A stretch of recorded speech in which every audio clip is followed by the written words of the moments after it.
petit peu oublié qu'on commençait avec la prédication, donc je me calmais tranquillement, là. Mais là, je vais reprendre mes aises. Alors, le message de ce matin, vous allez voir, si vous avez vos Bibles, je vous inviterai à les ouvrir. Ça va être dans Matthieu, chapitre 2. C'est un message de circonstance. C'est un message joyeux, rempli d'espérance, parce qu'il est intitulé « La naissance du roi des rois ». C'est le thème du message de ce matin.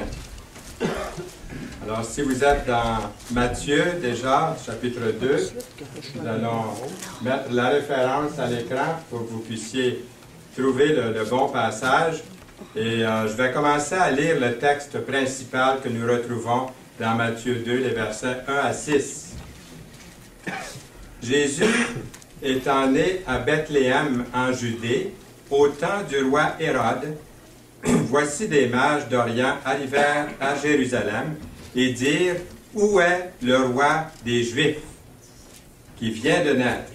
Car nous avons vu son étoile en Orient et nous sommes venus pour l'adorer. » Le roi Hérode, ayant appris cela, fut troublé, et tout Jérusalem avec lui.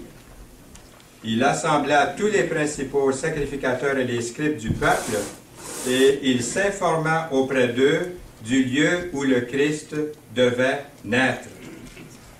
Le verset 1 nous dit que Jésus est né à Bethléem, à l'époque du roi Hérode. L'histoire nous rapporte que cet homme, le roi Hérode, a assassiné sa femme, a fait exécuter ses fils, a tenté de tuer Jésus et a fait 2 tentatives de suicide. C'est pas un ben bon gars, comme vous voyez. Le roi Hérode, pourtant, on l'appelle le Grand. Hérode le Grand. En plus, il a été très immoral, ce roi. Hérode était bisexuel et avait 10 femmes. Vous avez bien compris, dont 2 étaient ses nièces. Pourtant, l'histoire appelle cet homme, comme je l'ai dit, Hérode le Grand. Et je pensais, les grands de ce monde aujourd'hui, il y en a plusieurs qui lui ressemblent un peu, sans exagérer. Le Sénat romain lui avait donné le titre de roi des Juifs. C'est pour ça qu'en lisant le verset tout à l'heure, où est le roi des Juifs, il m'est passé dans l'idée que c'était le titre qu'on avait donné à Hérode, le roi des Juifs. Il a gouverné sur la Judée pendant 33 ans. Et durant son règne, Jésus est né. Mais le peuple juif a méprisé Hérode. Il n'aimait pas Hérode, les Juifs, parce qu'il n'était pas d'origine juive, Hérode. Il était un étranger. Hérode était un Juif de religion, mais pas de race. Les Juifs ne voulaient pas être gouvernés par quelqu'un qui avait, comme ils disaient eux-mêmes, les Juifs, qui avait du sang contaminé, comme Hérode avait du sang contaminé pour eux. Hérode avait 2 choses contre lui dans sa généalogie. Premièrement, le père d'Hérode, Antipater, était un Édomite, un descendant d'Ésaü. Ça vous dit quelque chose? Vous vous souviendrez que Isaac et Rebecca avaient des jumeaux, Jacob et Ésaü. La lignée royale est passée par Jacob et non pas par Ésaü, d'après Genèse 25. Comme vous savez, il y a toujours eu rivalité entre les Juifs, entre les Israélites et les Édomites dans l'Ancien Testament. Les prophètes tels que Amos, Joël, Abdias, Ézéchiel, ont dénoncé les Édomites, qui sont les descendants d'Ésaü. Est-ce qu'il y a encore des problèmes aujourd'hui au Moyen-Orient entre ces 2 peuples? Toujours. Jusqu'en 2010, bientôt, et ça brûle, ça chauffe dans ce coin du monde. Mais il y avait une chose contre Hérode, roi des Juifs, comme on l'appelait, assez surprenant. Sa mère était arabe. Et sa généalogie remonte à Abraham par Ismaël, pas Isaac, le fils de la promesse, Isaac. Pour aggraver les choses davantage, le nom Hérode est grec et non juif. Alors qu'il y avait trois choses contre lui, avec un nom grec, une mère arabe, puis un père édomite, Hérode aurait dû rester en dehors de la politique juive, mais ce n'était pas le cas. L'Ancien Testament avait prévu, tu mettras sur toi le roi que choisira l'Éternel, ton Dieu. Tu prendras un roi du milieu de tes frères. Tu ne pourras pas te donner un étranger qui ne soit pas ton frère, dans Deutéronome 17, verset 15. Mais Hérode était une marionnette de Rome. Hérode a tenté de gagner les faveurs de ses sujets. Ses sujets, c'étaient les Juifs, comme on le sait. Il n'a épargné aucune dépense, Hérode, aucune dépense pour la reconstruction du temple. Il a essayé de faire toutes sortes de choses pour plaire aux Juifs. Le sanctuaire était d'une beauté à couper le souffle. Pourtant, peu importe ce qu'il a essayé d'accomplir, Hérode, pour les Juifs, Hérode n'a jamais gagné l'affection des Juifs. Il n'avait pas le sang dans ses veines du sang juif. Les Juifs étaient à la recherche de descendants d'Abraham, d'Isaac et de Jacob, le fils de David, le Messie. Conscient d'être un roi illégitime, il était conscient de ça, puis sa méfiance, que d'autres voulaient toujours, il pensait, usurper son trône, le rend très possessif de ce titre royal qu'il possède, en déployant une cruauté absolument terrible. Sa paranoïa lui fit mettre à mort le grand prêtre, le 2/3 du Sanhédrin, ça veut dire 45 sur 71 qu'il met à mort. Son épouse, Marianne, première, 2 de ses fils préférés, et 5 jours seulement avant sa mort, son fils aîné. Alors, ça vous démontre à quel point cet homme-là est cruel. Quand les nouvelles parviennent à Rome que Hérode avait exécuté ses propres fils, l'empereur César Auguste a dit « Vaut mieux être le cochon d'Hérode que d'être le fils d'Hérode. » Et franchement, César Auguste a vu juste dans le cas d'Hérode. Peu de temps avant sa mort, Hérode a ordonné qu'un certain nombre d'éminents citoyens de Jérusalem soient arrêtés, emprisonnés, pour que, à sa propre mort à Hérode, que ces gens-là soient tous exécutés. Il disait, afin qu'il y ait beaucoup, beaucoup de larmes et de pleurs à Jérusalem lorsque je mourrai au jour de ma mort. Un jour, des savants sont arrivés de l'Est. Là, on recule un petit peu ici. Ils sont arrivés de l'Est après un voyage de peut-être au moins 1000 kilomètres jusqu'à Jérusalem. Ils dirent, « Où est le roi des Juifs qui vient de naître? Car nous avons vu son étoile en Orient et nous sommes venus pour l'adorer. » Dans Matthieu 2. Le roi Hérode, ayant appris cela, fut troublé, et tout Jérusalem avec lui. Alors Hérode fit appeler en secret les mages et s'enquit soigneusement auprès d'eux depuis combien de temps l'étoile brillait. Puis il les envoya à Bethléem en disant « Allez et prenez des informations exactes sur le petit enfant. Quand vous l'aurez trouvé, faites-le moi savoir, afin que j'aille aussi moi-même l'adorer. » Après avoir entendu le roi, ils partirent, et voici l'étoile qu'ils avaient vue en Orient allait devant eux, jusqu'au moment où, arrivé au-dessus du lieu où était le petit enfant, elle s'arrêta. Dans Matthieu 2,7. Quand ils aperçurent l'étoile, ils furent saisis d'une très grande joie. Ils entrèrent dans la maison, virent le petit enfant avec Marie, sa mère, se prosternèrent et l'adorèrent. Ils ouvrirent ensuite leur trésor et lui offrirent en présent de l'or, de l'encens, de la myrrhe. Puis, divinement avertis en songe de ne pas retourner vers Hérode, ils regagnèrent leur pays par un autre chemin. Matthieu 2, 10.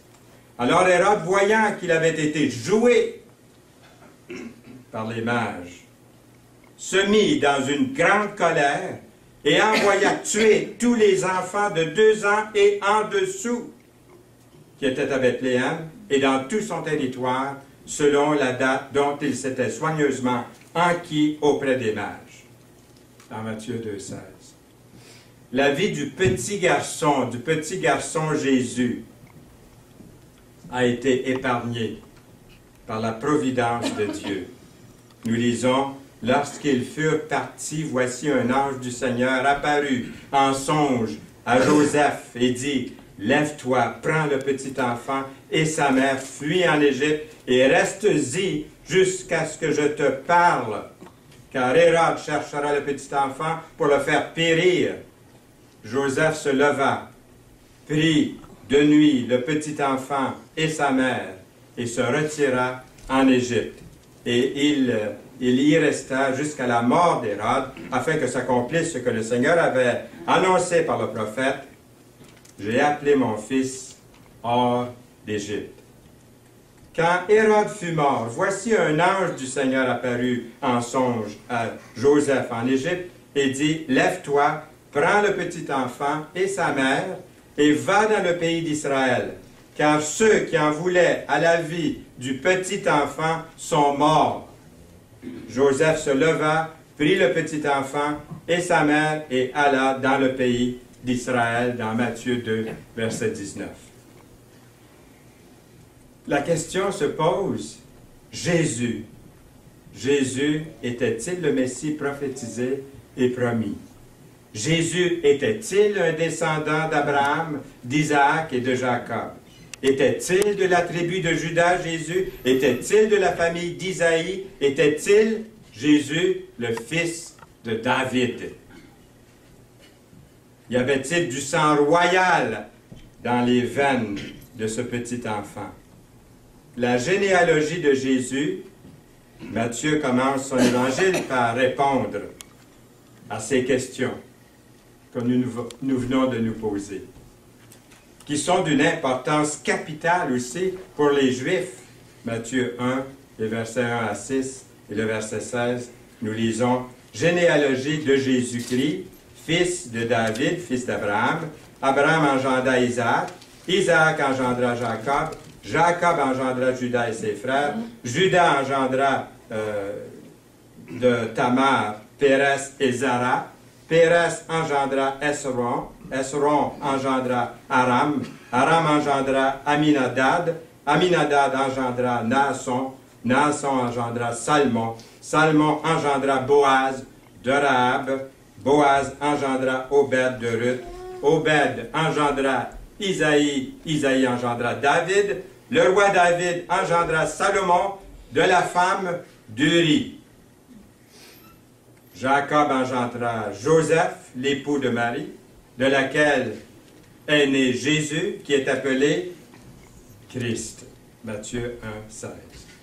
Nous retrouvons la généalogie de Jésus 2 fois dans le Nouveau Testament. Premièrement dans Matthieu 1, ensuite dans Luc 3. Matthieu retrace la généalogie de Jésus depuis Abraham jusqu'à son père adoptif, Joseph. Luc rapporte la lignée de Jésus apparemment par sa mère Marie, à partir d'Abraham, et même à partir d'Adam, jusqu'à Marie. J'ai appris qu'un jeune homme, un hindou, un jeune hindou, est venu à la foi en Jésus. Comme plusieurs de vous et moi ici aujourd'hui, il avait placé sa foi en Jésus. Imaginez-vous, il a placé sa foi en Jésus, lui, pas en lisant Jean 3,16 ou Jean 3,17 ou Jean 5,24 ou Actes 4,12, des beaux versets qui nous parlent du salut, mais imaginez-vous, en lisant la généalogie de Jésus, ce jeune hindou s'est converti au Seigneur Jésus-Christ.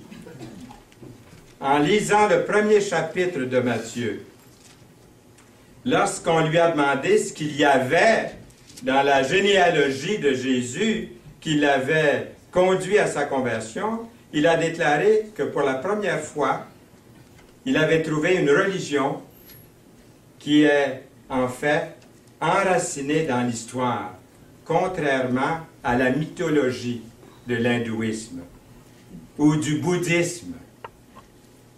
Oui, l'Évangile selon Matthieu est enraciné profondément dans l'histoire, à commencer par la lignée du roi qui devait naître. D'habitude, je vous demande ce matin, est-ce que vous sautez les généalogies quand vous lisez la Bible? Sautez-vous habituellement les généalogies? Trouvez-vous que c'est ennuyeux? Trouvez-vous que c'est difficile à prononcer les noms tantôt? Hein? J'avais un petit peu de misère même à vous lire le petit bout, j'avais hâte de finir. J'espérais de ne pas trop m'enfarger dans les mots, dans les syllabes. C'est vrai que les généalogies peuvent être ennuyeuses à parcourir. Et en plus, pour nous, les noms sont souvent très, très difficiles à prononcer. Mais ces générations que nous retrouvons dans la Bible, qui sont interminables, quand vous allez à l'école biblique, vous avez besoin de tout étudier ça. Hein? Ça, c'est un sujet qu'on a étudié à Bethel. Ceux qui sont allés faire des études bibliques dans des collèges bibliques ou des instituts, on passe toutes les généalogies de la Bible. Ça, c'est pas drôle, mais c'est très intéressant du moment que vous vous mettez à étudier ces choses-là, parce que de découvertes, c'est comme lever des couvercles de trésors, hein, des coffres remplis d'or, de perles précieuses. Ces générations interminables peut-être finissent par nous épuiser notre patience, mais elles servent à quelque chose. Dans notre monde contemporain, quelle signification peuvent-elles avoir pour nous? Peut-être qu'on a ignoré cette généalogie de Matthieu 1 puis de Luc 3, peut-être. Pourtant, si l'on fait une pause et qu'on mette un œil attentif à la liste, elle nous réserve des surprises. Et aussi, quelques leçons que nous pourrions retirer de ces 42 noms que nous retrouvons dans la généalogie. Une caractéristique intéressante de cette liste est le fait qu'elle est divisée en 3 groupes égaux. 3 groupes égaux de 14 noms chacun. Nous lisons, il y a donc en tout 14 générations depuis Abraham jusqu'à David, 14 générations depuis David jusqu'à la déportation à Babylone, et 14 générations depuis la déportation à Babylone jusqu'au Christ. C'est écrit dans Matthieu 1, chapitre 1, verset 17. 3 grandes étapes de l'histoire juive. À l'origine de la maison de David, depuis Abraham jusqu'à David, l'interruption de la maison de David, de Salomon à l'exil, puis la maison de David reléguée au second plan, de l'exil à Jésus. Deuxièmement, une autre surprise est que la liste des noms est incomplète. Et ça peut peut-être en troubler quelques-uns lorsqu'ils lisent les généalogies et puis qui sont des étudiants, puis qu'ils essaient de tout raboutiner, de tout remettre ensemble. Ça peut être une surprise, parce que la liste des noms est incomplète. Il y a dans la généalogie des moments quand une ou deux générations sont complètement ignorées. On ne les retrouve pas. On sait qu'elles sont là, mais on ne les retrouve pas. Au verset 8, au moins 3 noms sont omis. Le nom de Joas, Amaziah et Azaria sont omis de la liste. Parfois, au lieu de nommer le père dans la généalogie, c'était en réalité le grand-père qui est nommé. Mais ça semble permis dans la langue d'origine de faire des choses comme ça. D'appeler quelqu'un son fils quand au fond c'est son petit-fils. Ça arrive dans la généalogie. C'est marqué son fils, mais en réalité c'est son petit-fils. Dans le verset 11, Joachim est en fait le petit-fils de Josias et non le fils. Mais ça c'est comme permis dans la langue là. La généalogie est cependant très très correcte. C'est tout simplement pas complété dans tous les détails. Ça peut nous paraître pour nous un peu surprenant à comparer avec notre façon de penser aujourd'hui. Ça se pourrait que Matthieu aussi était plus intéressé à la symétrie peut-être pour faciliter la mémorisation des noms, que celui de compléter en détail la généalogie, lui a favorisé plutôt autre chose. Mais c'est correct, elle est correcte, elle est exacte. Et troisième division, la plus grande surprise et la caractéristique la plus intrigante de la généalogie, c'est que la liste est ternie. Et ça, c'est très, très important, ce qu'on va voir maintenant. On penserait que dans une lignée royale, hein, c'est tous des beaux bonhommes, les gens vraiment avec une réputation, tu sais, c'est super, et puis tout ça. Mais la liste est ternie. C'est surprenant. Il y a des gens de mauvaise réputation qui viennent ternir la génération de notre Seigneur. Premièrement, il y a la présence de femmes dans la généalogie. Je ne vais pas me faire crier chou, là. Mais il faut se placer dans le contexte de l'époque, là. Luc, lui, ne mentionne pas de femmes dans la généalogie. Tandis que Matthieu, lui, il mentionne 4 femmes dans sa généalogie. On voit ça ici. Parce que l'égalité entre les sexes a été refusée à la femme dans une grande partie de la culture juive. C'est une sorte d'anomalie que nous avons ici, au fond, dans la généalogie. Mais c'est permis de Dieu, on va voir. L'inclusion des femmes dans la généalogie de Matthieu est une affirmation forte de femmes qui, au travers de l'histoire, ont généralement été considérées malheureusement comme inférieures ou des êtres de seconde classe, lorsqu'on se place à nouveau dans ce contexte-là. Comme je vous ai dit, Luc, lui, en traçant la lignée de Jésus par Marie, n'inclut pas de femmes. Mais ici, dans les 6 premiers versets de Matthieu, il y a au moins 4 femmes. Mais regardez ce qu'elles sont, ces femmes-là. Ce sont des femmes de mauvaise réputation qui viennent ternir l'enregistrement de la généalogie. Il y a l'inclusion de femmes immorales. Je vous mentionne le nom de Tamar au verset 3. Vous vous souviendrez dans Genèse chapitre 38 comment Tamar, une non-juive, s'était déguisée en prostituée pour séduire son beau-père qui porte le nom de Judas. Elle devint enceinte et donna naissance à des jumeaux, Pérez et Zara. Judas n'avait pas rempli sa promesse à son égard en ne lui donnant pas en mariage son plus jeune fils, donc elle a pris la situation en main. Elle était une femme dont les droits ont été maltraités par les hommes. Nous avons Rahab dans la liste, la généalogie de Jésus. Rahab, vous vous rappelez l'histoire de Rahab? C'est peut-être une des histoires les mieux connues de l'Ancien Testament. Et les espions à la conquête de Jéricho, vous vous souvenez? Vous vous souviendrez comment elle avait caché les espions juifs et en retour, sa vie avait été épargnée lorsque les murs de Jéricho se sont effondrés. Oui. Mais Rahab était à la fois une non-juive cananéenne et une prostituée de profession, si on peut dire. Pourtant, son nom était dans cette généalogie, la généalogie du Seigneur Jésus-Christ, le saint enfant qui est né à Bethléem. Rahab a donné naissance à Boaz, au verset 5.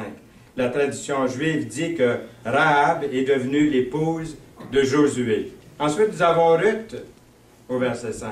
Ruth était une autre étrangère qui épouse un homme juif dans la lignée du Messie à venir.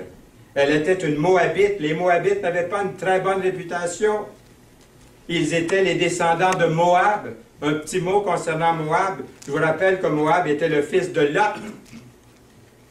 Moab avait été conçu par une union incestueuse. Nous lisons, les 2 filles de Lot devinrent enceintes de leur père. L'aînée enfanta un fils qu'elle appela du nom de Moab. C'est le père des Moabites jusqu'à ce jour, dans Genèse, verset 19. Avoir du sang de Moab dans les veines n'avait rien pour s'en vanter. Nous avons aussi Bathsheba. Bathsheba, une femme qu'on connaît bien, je pense, l'histoire, dont on connaît bien l'histoire. La dernière femme de la liste est Bathsheba. Mais au lieu de donner son nom, Matthieu, vous avez remarqué, Matthieu l'identifie comme la femme d'un autre homme. Nous lisons, le roi David engendra Salomon de la femme d'Uri. C'est Bathsheba, ça. C'est Bathsheba. En d'autres termes, elle était une femme adultère. Le roi David a pris la femme d'un autre, il commet l'adultère avec elle, et de leur union infidèle naît Salomon. Salomon est conçu, et ainsi maintient la lignée royale. Bathsheba, comme Tamar, comme Rahab avant elle, est une personne de caractère douteux, d'éthique et de morale. La question qu'on peut se poser, pourquoi Matthieu fait mention de ces femmes répréhensibles et immorales?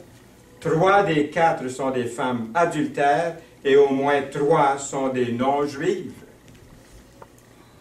Leur intégration dans cette généalogie de Jésus peut paraître offensive, surtout que Matthieu ne s'est pas gêné pour omettre certains noms de la généalogie. Il aurait pu ne citer que des maris, ou tout simplement sauter ces générations-là.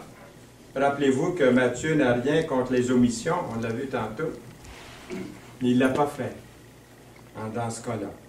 Ces femmes-là ne sont pas dans la généalogie pour contribuer à l'honneur de l'arbre généalogique du Seigneur Jésus-Christ. Vous ne pouvez pas vous vanter d'avoir dans votre arbre généalogique Tamar puis Rahab comme arrière puis arrière-grand-mère. En fait, ces noms semblent être des pierres d'achoppement dans cette génération royale.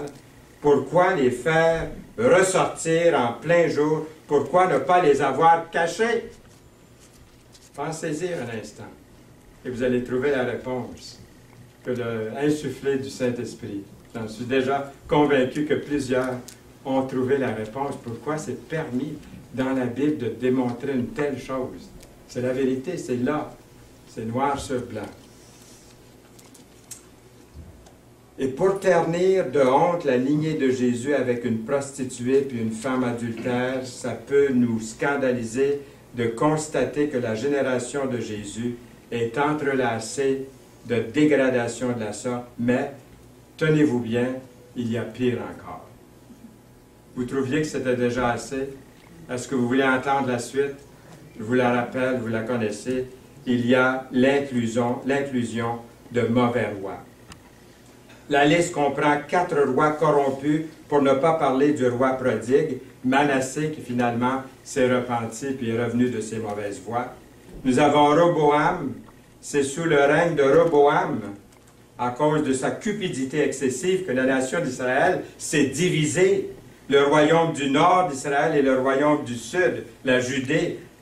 Nous avons Joram. Il a épousé la fille d'Akab et de Jézabel. Sous l'influence de sa femme, Joram conduit la Judée dans l'apostasie. Voici ce que dit la Bible concernant Joram. Lorsque Joram eut pris possession du royaume de son père et qu'il se fut fortifié, il fit mourir par l'épée tous ses frères et quelques-uns aussi des chefs d'Israël, dans 2 Chroniques 21.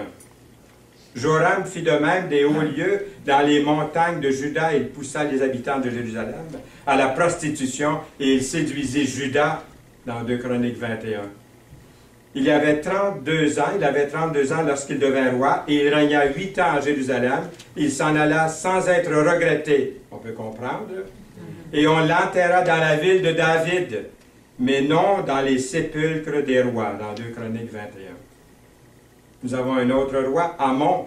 Amon régna pendant 2 ans sur Juda. Par contre, ces 2 années ont été marquées par une idolâtrie absolument dégradante. Amon avait 22 ans lorsqu'il devint roi. Il régna 2 ans à Jérusalem. Il fit ce qui est mal aux yeux de l'Éternel, comme avait fait Manassé son père. Il sacrifia à toutes les images taillées qu'avait fait Manassé son père et les servit. Et il ne s'humilia pas devant l'Éternel comme s'était humilié Manassé son père, car lui, Amon, se rendit de plus en plus coupable, ses serviteurs conspirèrent contre lui et le firent mourir dans sa maison, dans 2 Chroniques 33. Nous avons aussi Joachim. Ce roi eut un règne très bref, néanmoins la Bible rapporte que son règne a été marqué par le mal dans 2 Rois, chapitre 24. Joachim avait 18 ans lorsqu'il devint roi, et il régna 3 mois à Jérusalem, et il fit ce qui est mal aux yeux de l'Éternel, entièrement comme avait fait son père, dans 2 Rois, chapitre 24. Et ici encore, pourquoi entacher la liste avec ces pécheurs-là? Pourquoi ne pas simplement contourner ces générations-là et sauter sur la prochaine génération? Si Matthieu avait voulu saccager l'Ancien Testament nous présentant une telle liste de personnages sans scrupule, je pense qu'il n'aurait pas pu faire mieux que ça. Mieux que ça, qu'en nous présentant des gens comme Tamar, Rahab, Bathsheba, Roboam, Joram, Amon. Ce n'est certainement pas une parade de saints que nous avons là, qui défile dans Matthieu, chapitre 1, la généalogie du Seigneur Jésus-Christ. Qu'est-ce qu'on pourrait dire encore? Pour vous et moi, quelles sont les leçons à apprendre concernant cette intrigante généalogie? Premièrement, Jésus s'est humilié lui-même en venant ici. Dieu, en venant dans ce monde, dans la personne de Jésus, s'est humilié, plus bas que beaucoup, la plupart d'entre nous. Jésus n'a démontré aucun orgueil, aucune vanité en consentant de naître en tant que descendant de ces femmes de mauvaise réputation et de ces mauvais rois. Jésus, en apportant la grâce et le pardon, la compassion et la miséricorde à notre pauvre monde, n'a pas été en dessous de sa dignité. Il n'a pas été en dessous de sa dignité en naissant à travers ces femmes et ces hommes répréhensibles. Ce ne fut pas en dessous de sa dignité de naître de cette façon-là. Non pas dans un manoir, mais dans une écurie. Il est né dans une grange ou mis dans une crèche, une étable malodorante, où on a gardé les animaux. Ce n'est pas en dessous de sa dignité de naître de cette façon. L'apôtre Paul écrit « Ne faites rien par esprit de parti ou par vaine gloire, mais que l'humilité vous fasse regarder les autres comme étant au-dessus de vous-même. Que chacun de vous, au lieu de considérer ses propres intérêts, considère aussi ceux des autres. Ayez en vous les sentiments qui étaient en Jésus-Christ. » Philippiens 2, verset 3. Nous lisons encore, existant en forme de Dieu. Existant en forme de Dieu, n'a point regardé son égalité avec Dieu comme une proie à arracher, mais il s'est dépouillé lui-même. En prenant une forme de serviteur, en devenant semblable aux hommes, il apparut comme un vrai homme. Il s'est humilié lui-même en se rendant obéissant jusqu'à la mort, même jusqu'à la mort de la croix. Philippiens 2, 6. La généalogie de Jésus nous montre à quel point Jésus s'est dépouillé lui-même, selon Philippiens 2, 7. S'est dépouillé lui-même. L'apôtre Paul exhorte les chrétiens à avoir ce même état d'esprit d'humilité. La naissance de Jésus, la naissance du Messie, est une leçon d'humilité. La nativité proclame que Dieu s'est abaissé et est devenu un homme, même un homme dont les ancêtres avaient été des vilains pécheurs notoires. Joseph est son père adoptif, tandis que Marie est sa mère biologique à Jésus. Jésus est venu pour les pécheurs. Il est venu pour les hommes, pour les femmes, pécheurs et pécheresses. Et cette chaîne d'iniquité et de péché souligne la nécessité d'un sauveur. En effet, C'est pour ça que Jésus est né. Le but de sa naissance a été de devenir le sauveur du monde. Nous lisons, « Elle enfantera un fils et tu lui donneras le nom de Jésus. C'est lui qui sauvera son peuple de ses péchés. » Au verset 21 du chapitre 1 de Matthieu. À une autre occasion, Jésus dit, « Je ne suis pas venu appeler à la repentance des justes, mais des pécheurs. » Dans Luc 5, verset 32. Des pécheurs tels que Roboam, Joram, Amon, Tamar, Rahab et Bathsheba. La généalogie sert à rappeler que Jésus est venu pour sauver les pécheurs. Êtes-vous un pécheur? Vous dites, « Ah, je ne suis pas un grand pécheur. » Avez-vous déjà commis un péché? Avez-vous déjà transgressé la loi? Ça vous identifie et qualifie comme pécheur, pécheresse. Il est venu pour vous. Il est venu pour moi. Je suis pécheur. Il m'a lavé, purifié, sanctifié. Il est venu plus bas que moi pour me sauver, me donner la vie. Jésus est venu comme sauveur pour toutes les races. 3 des 4 femmes ont été des non-juives et nous ne connaissons pas la race de la 4e femme, Bathsheba. Le salut est possible pour tous les groupes ethniques. Le salut offert par Dieu est pour tous, indépendamment de l'appartenance ethnique, sexe, statut. La promesse est pour toute l'humanité.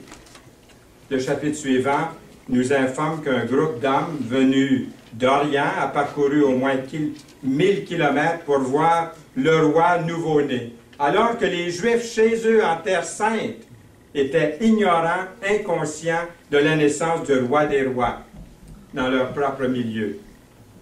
N'oublions pas que ces sages étaient des gentils, c'était des non-juifs, puis ils viennent de loin pour voir le roi des rois. Le salut est pour tous, pour ceux qui sont au loin, comme ceux qui sont près, ils sont pour tous. Le salut est pour tous. Jésus est le Messie autant pour les non-juifs que pour les juifs. Il est le Messie de chacun. Un nommé Alfred Edemsheim, un savant du 19e siècle de race juive, mais dont la foi était celle d'un chrétien, il avait la foi en Jésus. Ce juif, il était professeur à Cambridge, à Oxford, puis il a donné ce témoignage que je trouve absolument formidable concernant la nativité de Jésus. J'étais tellement content de lire ça que j'ai commencé à le partager même avant de le dire ce matin. J'avais tellement hâte de vous citer ce que ce juif converti a dit de la nativité. Vous voulez voir ce qu'il a dit? Je vous l'ai écrit afin que vous puissiez le mémoriser si vous voulez. Il a dit, « Et Jésus a été le seul homme parfait. » L'idéal de l'humanité, sa doctrine, l'enseignement absolu. Le monde n'a connu rien d'autre de comparable et le monde a obtenu, si ce n'est pas par le témoignage de parole, en tout cas par la preuve des faits. Et écoutez bien et lisez bien ce qu'il a dit ensuite. Il a dit, s'il n'est pas le Messie, il a au moins jusqu'à présent fait le travail du Messie. Ensuite, il ajoute, s'il n'est pas le Messie, il a au moins été rien d'autre que le Messie, avant et après lui. Et ensuite, il ajoute, s'il n'est pas le Messie, le monde n'a pas eu et ne pourra jamais avoir un Messie. On a envie d'applaudir hein, quand on entend une chose. J'ai vu quelqu'un qui commencer à applaudir ici en avant. Oui, on voudrait dire quelque chose quand on entend ça. C'est merveilleux, c'est à la gloire du Seigneur. Puis c'est lui votre sauveur, mon sauveur. Quand on pense qu'il y en a qui ne l'ont pas encore reçu comme sauveur et Seigneur, vous distribuez tellement de traités, vous faites tellement de visites, vous témoignez tellement dans vos familles, vous donnez même des DVD puis des CD pour rendre témoignage. Comment se fait-il que les gens ne veulent pas reconnaître le Messie comme leur sauveur et Seigneur de leur vie? Vous l'avez fait. Dites-lui un grand merci. Comment est-ce qu'il vous a trouvé? Je ne sais pas juste comment il a fait pour me trouver ou vous trouver. Il vous a trouvé là où vous étiez. Il vous a donné une nouvelle vie. C'est pas beau, ça? Oui. La lignée de Jésus est une généalogie de la grâce de Dieu. Il n'existe aucun modèle de justice dans la lignée de Jésus, c'est vrai. Inclus sont des adultères, des prostituées. Il y a aussi des héros, des bons rois, puis des mauvais rois, des juifs, puis des non-juifs, de toutes les sortes. Hein? On a parlé seulement des mauvais, mais il y en a des bons aussi. Je vous les laisse, ceux-là. Ouvrez la Bible, vous allez tous les trouver, je sais.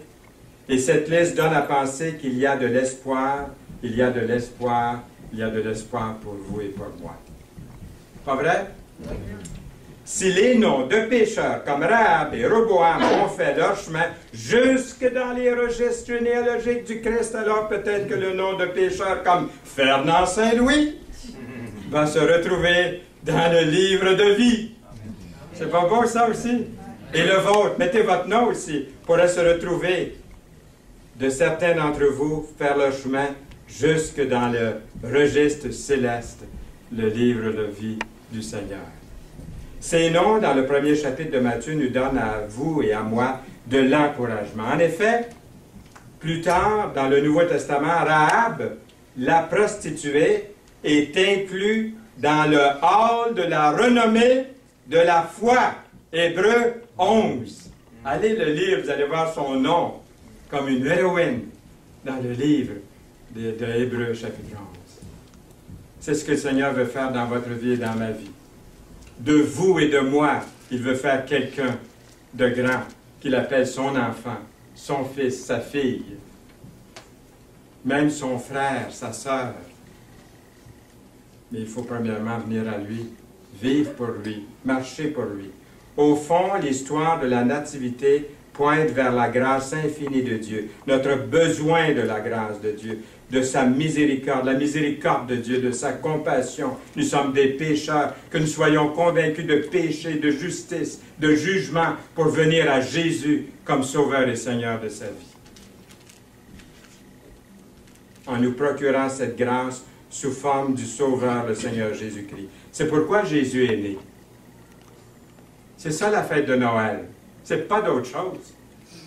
C'est beau, les magasins, les fleurs, les sapins, les décorations, tout ça, c'est merveilleux. Ça embellit, c'est beau. Mais c'est quoi, au fond? C'est quoi Noël? C'est quoi la venue du Christ? C'est quoi? C'est pourquoi il est mort sur une croix, il a pris la punition pour nos péchés. Et je suis obligé de citer, et quelle joie pour moi à nouveau, Jean 3,16.